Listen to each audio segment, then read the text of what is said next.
হে নবী, জেনে রাখো, তারা নিজেদের হাত দিয়ে যা অর্জন করছে তার পরিণাম জানার পর এরা কখনো তা কামনা করবে না।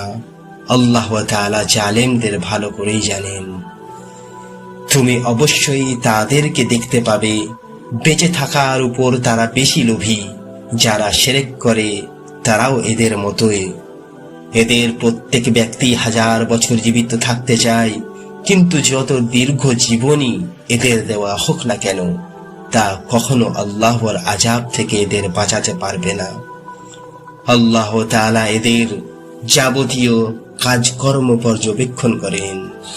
বন্ধুরা, যারা এক ঈশ্বরে বিশ্বাসী, যারা বাংলাভাষী, আসুন না আপনাদের উদ্দেশ্যে আমি ঈশ্বরের বাণীকে, যারা আরবিক কোরআনকে বুঝতে চায়, আমি তাদের উদ্দেশ্যে বলছি কি গোটা কোরআনকে আমি বাংলায় রূপান্তরিত করে আপনাদের সামনে তুলে ধরতে চাই, যাতে করে আপনারা বুঝতে পারেন কি আল্লাহর বাণী হয় কিরকম, আল্লাহ কি উদ্দেশ্যে আমাদের দুনিয়ায় পাঠিয়েছেন, আল্লাহ কি বলতে চান।